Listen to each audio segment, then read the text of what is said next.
دونوں نے ایڑ لگائی اور گھوڑے دوڑ پڑے۔ بن آصف نے بلند آواز سے اپنے ساتھی سے کہا، اشعر، یہ طوفان ہے، اب آتش پرستوں کو شکست دینا آسان نہیں ہوگا۔ صرف بکر بن وائل کی تعداد دیکھ لو، کئی ہزار ہوگی۔ میں اپنے سالار ابن ولید کو پریشانی کی حالت میں نے دیکھا تھا۔ اشعر نے کہا۔ بن آصف نے کہا، کیا تم ان کی پریشانی کو نہیں سمجھ سکتے اشعر؟ ہم اتنے طاقتور دشمن کے پیٹ میں آ گئے ہیں۔ اشعر نے کہا، اللہ ہمارے ساتھ ہے۔ آتش پرست اس زمین کے لیے لڑ رہے ہیں، وہ سمجھتے ہیں کہ یہ ان کی ہے، اور ہم اللہ کی راہ میں لڑ رہے ہیں جس کی یہ زمین ہے۔ یہ دونوں گھڑ سوار خالد رضی اللہ تعالی عنہ کے اس جاسوسی نظام کے بڑے ذہین آدمی تھے جو خالد رضی اللہ تعالی عنہ نے فارس کی سرحد کے اندر آ کر قائم کیا تھا۔ انہیں احساس تھا کہ وہ مدینہ سے بہت دور اجنبی زمین پر آ گئے ہیں جہاں اللہ کے سوا ان کی مدد کرنے والا کوئی نہیں۔ خالد رضی اللہ تعالیٰ عنہ نے دشمن کی نقل و حرکت پر نظر رکھنے کے لیے ہر طرف اپنے جاسوس بھیج دیے تھے۔ خالد رضی اللہ تعالیٰ عنہ فجر کی نماز سے فارغ ہوئے تو ان کے خیمے کے قریب دو گھوڑے آ کر رکے۔ سوار کود کر اترے۔ خالد رضی اللہ تعالیٰ عنہ نماز بجماعت پڑھ کر آ رہے تھے۔ ان سواروں کو دیکھ کر ان کے قریب جا رکے۔ گھوڑوں کا پسینہ اس طرح پھوٹ رہا تھا جیسے دریا میں سے گزر کے آئے ہوں۔ ان کی سانسیں دھوکنی کی طرح چل رہی تھی۔ سواروں کی حالت بھی گھوڑوں سے بری تھی۔ خالد رضی اللہ تعالیٰ عنہ نے کہا، اشعر بن آصف، کیا خبر لائے ہو؟ اندر چلو، ذرا دم لے لو۔ بن آصف نے خالد رضی اللہ تعالیٰ عنہ کے ساتھ ان کے خیمے میں داخل ہوتے ہوئے کہا، دم لینے کا وقت نہیں سالار، آتش پرستوں کا سیلاب آ رہا ہے۔ ہم نے یہ خبر عیسائیوں کی ایک بستی سے لی ہے۔ بکر بن وائل کی الگ فوج تیار ہو گئی ہے۔ یہ مدائن کی فوج کے ساتھ اندر زرغر نام کے ایک سالار کی زیر کمان آ رہی۔ دوسری فوج بہمن جازویہ کی زیر کمان دوسری طرف سے آ رہی ہے۔ خالد رضی اللہ تعالی عنہ نے پوچھا، کیا یہ فوجیں ہم پر مختلف سمتوں سے ہم تک حملہ کریں گی؟ اشعر نے جواب دیا، نہیں، دونوں فوجیں ولجہ میں اکٹھا ہوں گی۔ خالد رضی اللہ تعالی عنہ نے کہا، اور تم کہتے ہو کہ سیلاب کی طرح آگے بڑھیں گی؟ بن آصف بولا، کمانڈر نے یہی بتایا ہے۔ ان دونوں کی رپورٹ ابھی مکمل نہیں ہوئی تھی کہ ایک شتر سوار خیمے کے باہر آ کر رکا اور اونٹ سے اتر کر بغیر اطلاع خیمے میں آ گیا۔ اس نے خالد رضی اللہ تعالی عنہ کو بتایا کہ فلاں سمت سے ایرانیوں کی ایک فوج بہمن جازویہ کی قیادت میں آ رہی۔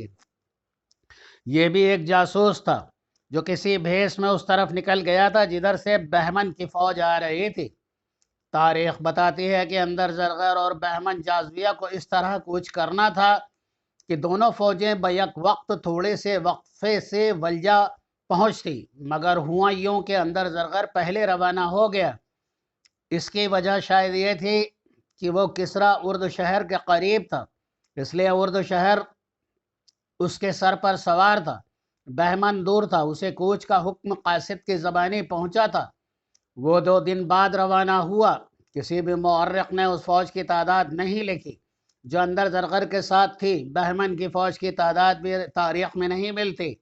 صرف یہ ایک بڑا واضح اشارہ ملتا ہے کہ آتش پرستوں کی فوج جو مسلمانوں کے خلاف آ رہی تھی وہ واقعی میں سیلاب کے مانند تھی، اور شہر نے کہا تھا کہ وہ ایک اور شکست کا خطرہ مول نہیں لے گا، چنانچہ اس نے اتنی زیادہ فوج بھیجی تھی کہ جتنی اکٹھی کی جا سکتی تھی۔ اندر زرغر کی فوج کا تو شمار بھی نہیں ہو سکتا۔ اپنی باقاعدہ فوج کے علاوہ اس نے بکر بن وائل کے معلوم نہیں کتنے ہزار عیسائی اپنی فوج میں شامل کر لیے تھے۔ ان میں پیادہ تھے اور سوار بھی۔ اس فوج میں مزید اضافہ کوچ کے دوران اس طرح ہوا کہ جنگ دریا میں آتش پرستوں کے جو فوجی مسلمانوں سے شکست کر بھاگے تھے وہ ابھی تک قدم گھسیٹتے مدائن کو جا رہے تھے۔ وہ صرف تھکان کے مارے ہوئے نہیں تھے، ان پر مسلمانوں کی دہشت بھی طاری تھی۔ پسپائی کے وقت مسلمانوں کے ہاتھوں ان کی فوج کا قتل عام ہوا تھا۔ انہوں نے کشتیوں میں سوار ہو کر بھاگنے کی کوشش کی تھی، لیکن وہ خالد رضی اللہ تعالی عنہ کے مجاہدین کے لیے بڑا آسان شکار بن گئے۔ اس بھگدڑ میں جو کشتیاں سوار ہو گئے تھے ان پر مجاہدینوں نے تیروں کا مینا برسا دیا تھا۔ ایسی کشتیوں میں جو سپاہی زندہ رہے تھے ان کی ذہنی حالت بہت بری تھی۔ ان کی کشتیوں میں ان کے ساتھی جسموں میں تیر لیے تڑپ تڑپ کر مر رہے تھے۔ اس طرح زندہ سپاہیوں نے لاشوں اور تڑپ تڑپ کر مرتے ساتھیوں کے ساتھ سفر کیا تھا۔ کشتیاں خون سے بھر گئی تھی۔ زندہ سپاہیوں کو کشتیاں کھینے کی بھی ہوش نہیں رہی۔ کشتیاں دریا کے بہاؤ کے ساتھ خود ہی بہتی کہیں سے کہیں پہنچتی تھی، دور دور کنارے سے لگی تھی، اور زرتشت کے یہ پجاری بہت بری جسمانی اور ذہنی حالت میں مدائن کی طرف چل پڑے تھے۔ وہ دو دو چار چار اور اس سے بھی زیادہ کی ٹولیوں میں جا رہے تھے۔ پرانی تحریروں سے پتہ چلتا ہے کہ ان میں کئی ایک نے جب اندر زرغر کی فوج کو آتے دیکھا تو بھاگ اٹھے۔ وہ تیز دوڑ نہیں سکتے تھے، انہیں پکڑ لیا گیا اور فوج میں شامل کر لیا گیا۔ کچھ تعداد ایسے سپاہیوں کے ملی جو دماغی توازن کھو بیٹھے تھے۔ ان میں سے کچھ ایسے تھے جو بولتے ہی نہیں تھے، ان سے بات کرتے تو وہ خالی خالی نگاہوں اور بے تاثر چہرے سے ہر ایک کو کسی کو دیکھتے تھے۔ بعض بولنے کے بجائے چیخیں مارتے اور دوڑ پڑتے تھے۔ ان کے سالار اندر زرغر نے حکم دیا، بیشتر حصے کی ساری فوج کے لیے خوف و ہراس کا سبب یہ بن جائیں، انہیں فوج سے دور لے جا کر ختم کر دو۔ اس حکم کی تعمیل کی گئی۔ مدائن کی یہ فوج تازہ دم تھی، اس نے ابھی مسلمانوں کے ہاتھ نہیں دیکھے تھے، لیکن دریا کے مارکے سے بچے ہوئے سپاہی جو راستے میں اس تازہ دم فوج میں شامل ہوئے تھے تو ہلکے سے خوف کی ایک لہر ساری فوج میں پھیل گئی۔ شکستہ خوردہ سپاہیوں نے اپنے آپ کو بے قصور ثابت کرنے اور یہ ظاہر کرنے کے لیے کہ وہ بے جگری سے لڑے تھے، مسلمانوں کے متعلق اپنی فوج میں ایسی باتیں سنائیں جو مسلمانوں میں کوئی موقوف الفطرت طاقت ہو یا وہ کوئی جن بھوت ہوں۔ خالد رضی اللہ تعالیٰ عنہ کی جنگ قیادت کی یہ خوبی تھی کہ وہ دشمن کی جسمانی شکست ایسی دیتے تھے کہ دشمن پر نفسیاتی اثر بھی پڑتا تھا، جو ایک عرصے تک دشمن کے سپاہیوں پر باقی رہتا، اور اسی دشمن کے ساتھ جب ایک مار کا لڑا جاتا تو یہ نفسیاتی اثر خالد رضی اللہ تعالیٰ عنہ کو بہت فائدہ دیتا تھا۔ یہ اثر پیدا کرنے کے لیے خالد رضی اللہ تعالیٰ عنہ دشمن کو پسپا کرنے پر ہی مطمئن نہیں ہو جاتے تھے، بلکہ دشمن کا تعاقب کرتے اور اسے زیادہ سے زیادہ جانی نقصان پہنچاتے تھے۔ خالد رضی اللہ تعالیٰ عنہ کے جاسوسوں نے انہیں یہ اطلاع دی کہ پچھلے مارکے کے بھاگے ہوئے سپاہی بھی مدائن سے آنے والی فوج میں شامل ہو رہے ہیں۔ خالد رضی اللہ تعالیٰ عنہ نے اپنے سالاروں کو بلایا اور انہیں نئی صورتحال سے آگاہ کیا۔ خالد رضی اللہ تعالیٰ عنہ نے انہیں کہا، میرے عزیز ساتھیوں، یہاں ہم صرف اللہ کے نام پر اور اس کے بھروسے پر لڑنے کے لیے آئے ہیں۔ جنگی نقطۂ نگاہ سے دیکھا جائے تو ہم فارس کی فوج سے ٹکر لینے کے قابل نہیں، لیکن ہم اپنے وطن سے بہت دور نکل آئے ہیں، ہمیں قمق بھی نہیں مل سکتی اور ہم واپس بھی نہیں جائیں گے۔ ہم فارسیوں کو اور کسریٰ کو نہیں، آگ کے خداؤں کو شکست دینے کا عزم لیے ہوئے ہیں۔ میں تم سب کے چہروں پر تھکان کے آثار دیکھ رہا ہوں، تمہاری آنکھیں بھی تھکی تھکی سی ہیں اور تمہاری باتیں بھی تھکن سے سرابور، لیکن رب کعبہ کی قسم، ہماری روحیں تھکی ہوئی نہیں، اب ہمیں روح کی طاقت سے لڑنا ہے۔ ایک سالار عاصم بن عمرو رضی اللہ تعالیٰ عنہ نے کہا، ایسی باتیں زبان پر نہ لا اے ابن ولید، ہمارے چہروں پر تھکن کے آثار ہیں، مایوسی کے نہیں۔ دوسرے سالار عائد بن حاتم نے کہا، ہمارے ارادوں میں کوئی تھکن نہیں ابن ولید، ہم نے آرام کر لیا ہے، سپاہیوں نے بھی آرام کر لیا ہے۔ میں اس لیے یہاں خیمہ زن ہو گیا تھا کہ اللہ کے سپاہی آرام کر لیں۔ خالد رضی اللہ تعالیٰ عنہ نے کہا، تمہارے ارادے تھکے ہوئے نہیں تو مجھے کچھ کہنے کی ضرورت نہیں، میں دوسری باتیں کرنا چاہتا ہوں جو زیادہ ضروری ہے۔ تم نے دیکھا ہے کہ ہم نے فارسیوں کے پہلے مارکے میں شکست دی تو وہ پھر ہمارے سامنے آ گئے، ان کے ساتھ ان کے وہ سپاہی بھی آ گئے جو مارکے سے بھاگے تھے۔ اب مجھے پھر سے اطلاع ملی ہے کہ دوسرے مارکے کے بھاگے ہوئے سپاہی مدائن سے آنے والی فوج کے ساتھ راستے میں ملتے جا رہے ہیں۔ اب تمہیں یہ کوشش کرنی ہے کہ اگلے معرکے میں آتش پرستوں کا کوئی سپاہی زندہ نہ بچ سکے، ہلاک کرو یا پکڑ لو۔ میں کسرا کی فوج کا نام و نشان مٹا دینا چاہتا ہوں۔ 3-4 آوازیں سنائی دیں، ہمارا اللہ تبارک و تعالی یوں ہی کرے گا۔ خالد رضی اللہ تعالی عنہ نے کہا، سب اللہ کے اختیار میں ہے، ہم اسی کے خوشنودی کے لیے گھروں سے اتنے دور آئے ہیں۔ اب جو صورت ہمارے سامنے ہے اس پر سنجیدگی سے غور کرو۔ یہ فیصلے جذبات سے نہیں کیے جا سکتے۔ اس حقیقت کو ہم نظر انداز نہیں کر سکتے کہ فارسیوں کی جنگی طاقت اور تعداد جو اب آ رہی ہے، ہم اس کا مقابلہ کرنے کے قابل نہیں، لیکن پسپائی کو دل سے نکال دو۔ تازہ اطلاعوں کے مطابق مدائن کی فوج دجلہ عبور کر آئی ہے، آج رات فرات کو بھی عبور کر لے گی، وہ ولجہ پہنچ جائے گی۔ ان کی دوسری فوج بھی آ رہی ہے، ہمارے جاسوس اس کا کوچ دیکھ رہے ہیں اور مجھے اطلاعیں دے رہے ہیں۔ خدا ذوالجلال ہماری مدد کر رہا ہے۔ یہ اسی کے ذات باری کا کرم ہے کہ فارس کی یہ دوسری فوج جو 1 سالار بہمن جاذبیہ کی زیر کمان آ رہی ہے، اس کی رفتار تیز نہیں، وہ پڑاؤ زیادہ کر رہی ہے۔ ہم اپنے قلیل نفری سے ان دونوں فوجوں سے ٹکر لے سکتے ہیں۔ میری عقل اگر صحیح کام کر رہی ہے تو میں ایک طریقہ بہتر سمجھتا ہوں کہ مدائن کی فوج کے جو سالار اندر زرگر کے ساتھ آ رہے ہیں وہ ولجہ تک پہنچ جائیں، بیشتر رشتے کہ بہمن کی فوج بھی ان سے آ ملے، ہم اندر زرگر پر حملہ کر دیں گے۔ کیا میں نے یہ بہتر نہیں سوچا ہے؟ سالار عاصم نے کہا، اس سے بہتر اور کوئی فیصلہ نہیں ہو سکتا۔ مجھے مدائن کی فوج میں ایک کمزوری نظر آ رہی۔ اس فوج میں عیسائیوں کے قبیلوں کے لوگ بھی جو لڑنا تو جانتے ہوں گے، لیکن انہیں جنگ باقاعدہ معرکے کے ساتھ لڑنے کا تجربہ نہیں۔ میں انہیں ایک مسلح ہجوم کہوں گا۔ دشمن کی دوسری کمزوری وہ سپاہ ہے جو پچھلے معرکے سے بھاگے ہوئے مدائن کی فوج کو راستے میں ملے تھے۔ مجھے یقین ہے کہ وہ ڈرے ہوئے ہوں گے، انہوں نے اپنے ہزاروں ساتھیوں کو تلواروں، تیروں اور برچھیوں کا شکار ہوتے دیکھا ہے۔ پسپائی کی صورت میں وہ سب سے پہلے بھاگیں گے۔ خالد رضی اللہ تعالیٰ عنہ نے پرجوش آواز میں کہا، خدا کی قسم بن عمر، تجھ میں وہ عقل ہے جو ہر بات سمجھ لیتی ہے۔ خالد رضی اللہ تعالیٰ عنہ نے ان سب پر نگاہ دوڑائی جو وہاں موجود تھے۔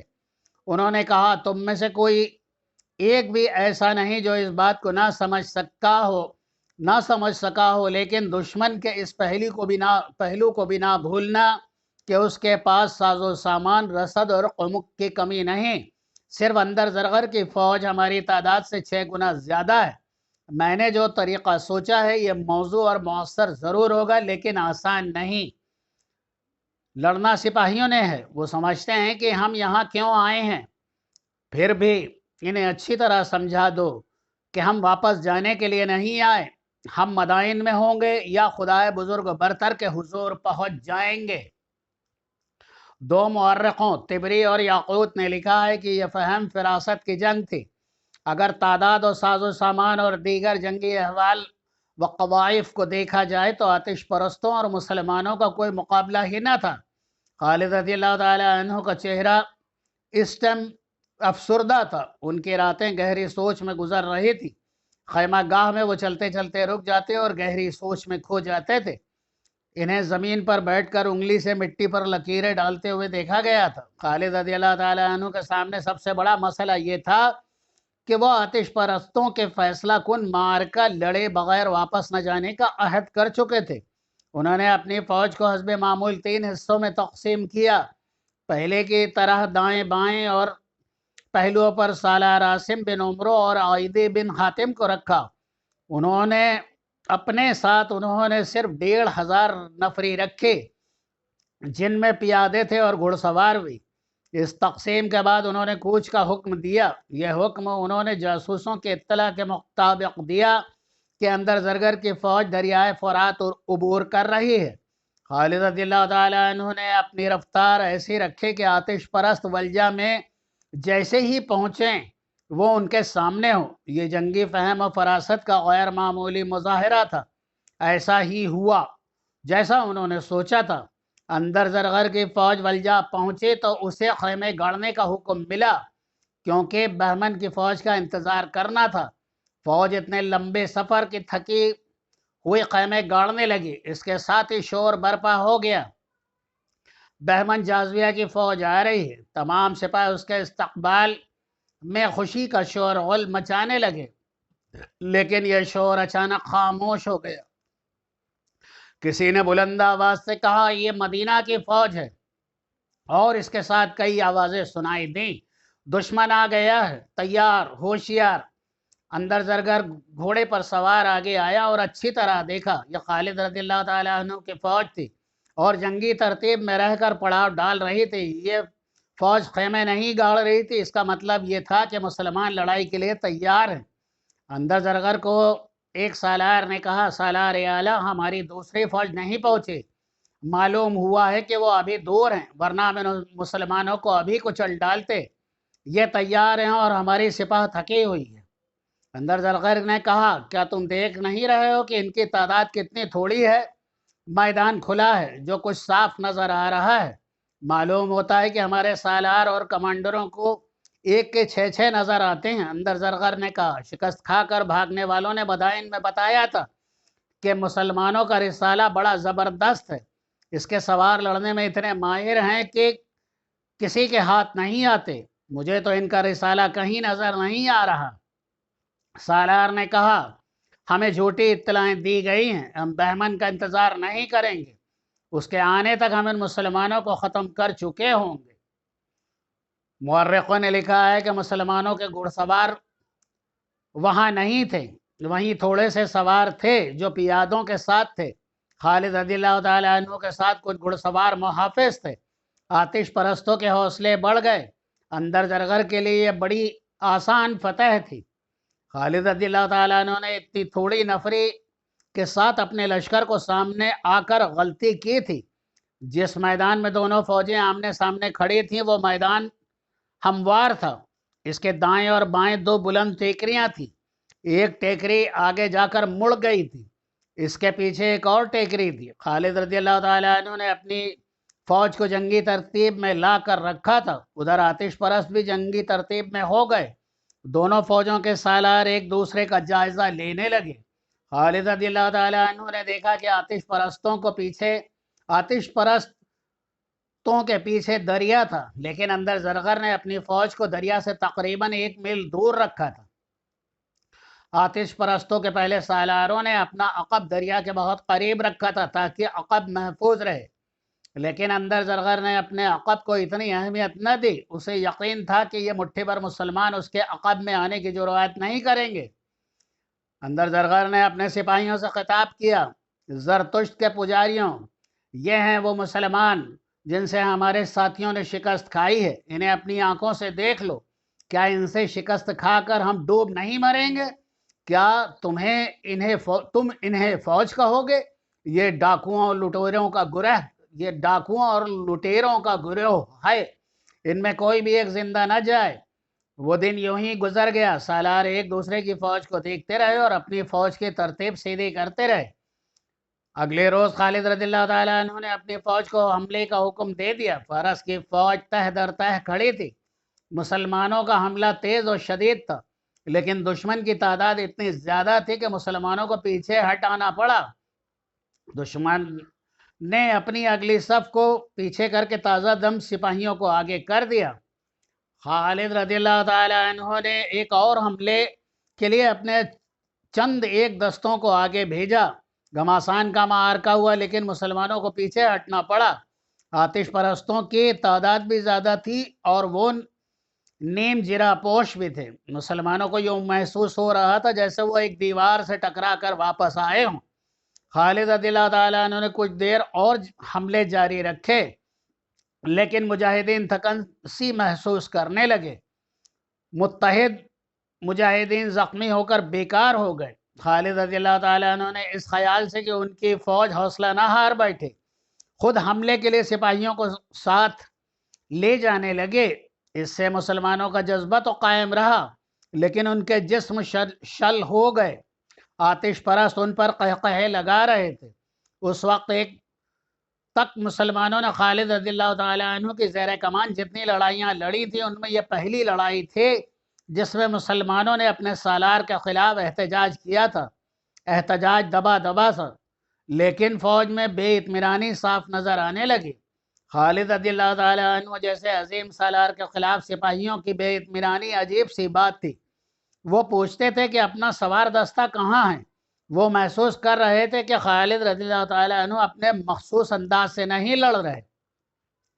خالد رضی اللہ تعالیٰ عنہ سپاہیوں کی طرح ہر حملے میں آگے جاتے تھے، پھر بھی ان سپاہیوں کو کسی کمی کا احساس ہو رہا تھا۔ دشمن کی اتنی زیادہ نفری دیکھ کر بھی مسلمانوں کے حوصلے پست ہوتے جا رہے تھے، انہیں شکست نظر آنے لگی تھی۔ آتش پرستوں نے ابھی ایک بھی حلہ نہیں بولا تھا۔ اندر زرگر مسلمانوں کو تھکا کر حملہ کرنا چاہتا تھا۔ مسلمان تھک چکے تھے۔ خالد رضی اللہ تعالیٰ عنہ نے اپنی فوج کی یہ کیفیت دیکھ رہے تھے، اس لیے انہوں نے حملے روک دیے تھے۔ وہ سوچ ہی رہے تھے کہ اب کیا چال چلے کہ آتش پرستوں کی طرف سے ایک دیو ہیکل آدمی آگے آیا۔ اس نے مسلمانوں کو للکار کا کہا، جس میں میرے مقابلے کی ہمت ہے آگے آ جائے۔ یہ 1000 مرد پہلوان اور تیگزن تھا۔ فارس میں 1000 مرد کا لقب اس جنگجو پہلوان کو دیا جاتا تھا جسے کوئی شکست نہیں دے سکتا تھا۔ 1000 مرد کا مطلب یہ ہوتا ہے یہ ایک آدمی 1000 کے برابر ہے۔ اندر زرگر اس دیو کو آگے کر کے مسلمانوں کا تماشا دیکھنا چاہتا تھا۔ مسلمانوں میں اس کے مقابلے میں اترنے والا کوئی نہ تھا۔ خالد رضی اللہ تعالیٰ عنہ گھوڑے سے کود کر اترے اور تلوار نکالی اور 1000 مرد کے سامنے جا پہنچے۔ کچھ دیر دونوں کی تلواریں ٹکراتے رہیں اور پینترے بدلتے رہے۔ آتش پرست پہلوان مست بھینسا جیسا لگ رہا تھا۔ اس میں اتنی طاقت تھی کہ اس کا ایک وار انسان کو دو ٹکڑوں میں کاٹ دیتا۔ خالد رضی اللہ تعالیٰ عنہ نے یہ طریقہ اختیار کیا کہ وار کم کیے اور اسے وار کرنے کا زیادہ موقع دیتے رہے تاکہ وہ تھک جائے۔ اس پر انہوں نے یہ ظاہر کیا جیسے وہ تھک کر چور ہو گئے ہوں۔ ایرانی پہلوان خالد رضی اللہ تعالیٰ عنہ کو کمزور اور تھکا ہوا آدمی سمجھ کر ان کے ساتھ کھیلنے لگا۔ کبھی تلوار گھما کر کبھی اوپر سے نیچے کو وار کرتا تو کبھی وار کرتا اور ہاتھ روک لیتا۔ وہ تنزیہ کلامی بھی کر رہا تھا۔ وہ اپنی طاقت کے گھمنڈ میں لاپرواہ ہو گیا تھا۔ ایک بار اس نے تلوار یوں گھمائی جیسے خالد رضی اللہ تعالیٰ عنہ کی گردن کاٹ دے گا۔ خالد رضی اللہ تعالیٰ عنہ یہ وار اپنی تلوار پر روکنے کی بجائے تیزی سے پیچھے ہٹ گئے۔ پہلوان کا وار خالی گیا تو وہ گھوم گیا۔ اس کا پہلو خالد رضی اللہ تعالیٰ عنہ کے آگے ہو گیا۔ خالد رضی اللہ تعالیٰ عنہ اسی کے انتظار میں تھے۔ انہوں نے نوک کی طرف سے پہلوان کے پہلو میں تلوار کا اس طرح وار کیا کہ برچھی اس تلوار کے اس کے پہلو میں اتار دی۔ وہ گرنے لگا تو خالد رضی اللہ تعالیٰ عنہ نے اس کے پہلو سے تلوار کھینچ کر ایسا ہی ایک اور وار کیا اور تلوار اس کے پہلو میں دور تک اندر لے گئے۔ طبری اور ابو یوسف نے لکھا ہے کہ پہلوان گرا اور مر گیا۔ خالد رضی اللہ تعالیٰ عنہ اس کے سینے پر بیٹھ گئے اور حکم دیا کہ انہیں کھانا دیا جائے۔ انہیں کھانا دیا گیا۔ انہوں نے 1000 مرد کی لاش پر بیٹھ کر کھایا۔ اس انفرادی معرکے نے مسلمانوں کے حوصلے میں جان ڈال دی۔ آتش پرست سالار اندر زرگر نے بھانپ لیا تھا کہ مسلمان تھک گئے ہیں، چنانچہ اس نے حملے کا حکم دیا جو اسے بجا طور پر اپنی فتح کی پوری امید تھی۔ آتش پرست سمندر کی موجوں کی طرح آئے۔ مسلمانوں کو اب کچلے جانا تھا۔ انہوں نے اپنی جانیں بچانے کے لیے بے جگری سے مقابلہ کیا۔ ایک مسلمان کا مقابلہ 10-12 آتش پرستوں سے تھا۔ اب ہر مسلمان ذاتی جنگ لڑ رہا تھا۔ اس کے باوجود انہوں نے ڈسپلن کا دامن نہ چھوڑا اور بھگدڑ نہ مچنے دی۔ اس موقع پر بھی سپاہیوں کو خیال آیا کہ خالد رضی اللہ تعالیٰ عنہ اپنے پہلوؤں کو اس طریقے سے کیوں استعمال نہیں کرتے جو ان کا مخصوص طریقہ تھا۔ خالد رضی اللہ تعالیٰ عنہ خود سپاہیوں کی طرح لڑ رہے تھے۔